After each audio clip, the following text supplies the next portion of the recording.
மகளிர் வங்கிக் கணக்கில் ரூபாய் 5000 வரவு வைக்கப்பட்டது தோல்வி பயத்தின் அப்பட்டமான வெளிப்பாடு என பாமக தலைவர் அன்புமணி ராமதாஸ் தெரிவித்திருப்பதை மற்றுமோர் அண்மை செய்தியாக நாம் பார்க்கிறோம். இது பற்றிய விவரங்களையும் எம்முடைய செய்தியாளர் ராஜேஷிடம் கேட்கலாம். ராஜேஷ், பாமக தலைவர் அன்புமணி என்னென்ன விஷயங்களை இதில் குறிப்பிட்டிருக்கிறார்? ஷாம், வணக்கம். பாமக தலைவர் அன்புமணி இந்த திட்டத்திற்கு கடுமையான எதிர்ப்பை பதிவு செய்திருக்கிறார். குறிப்பாக மகளிர் வங்கி கணக்குகளிலே 5000 ரூபாய் வரவு வைக்கப்பட்டிருப்பது என்பது திமுகவினுடைய தோல்வி பயத்தை காட்டுவதாக அவர் கடுமையாக விமர்சனத்தை முன்வைத்திருக்கிறார். தமிழ்நாட்டில் மகளிர் உரிமை தொகை திட்டத்தின் கீழ் 1,31,00,000 பெண்களுக்கு வங்கி கணக்குகளில் திமுக அரசு திடீரென 5000 ரூபாய் வரவு வைத்திருக்கிறது.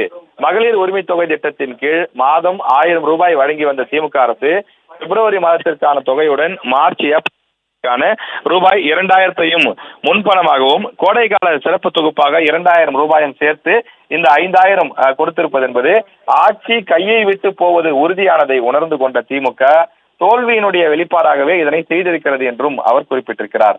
முதலில் ஆட்சிக்கு வருவதற்கு முன்பு திமுக சொன்னது ஒவ்வொரு அரிசி அட்டைக்கும் நாங்கள் 1000 ரூபாய் கொடுப்போம் என்று சொன்னார்கள்.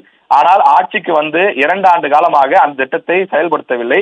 எதிர்க்கட்சிகள் கேள்வி கேட்கும் போதெல்லாம் நாங்கள் திட்டத்தை கொண்டு வருவோம் என்று சொன்னோம், ஆனால் எந்த தேதியில் இருந்து செயல்படுத்துவோம் என்று சொன்னோமா என்று அதிகார திமிரில் திமுக அமைச்சர்கள் வினா எழுப்பியதை மக்கள் மறக்கவில்லை என்றும் அன்புமணி காட்டமாக குறிப்பிட்டிருக்கிறார்.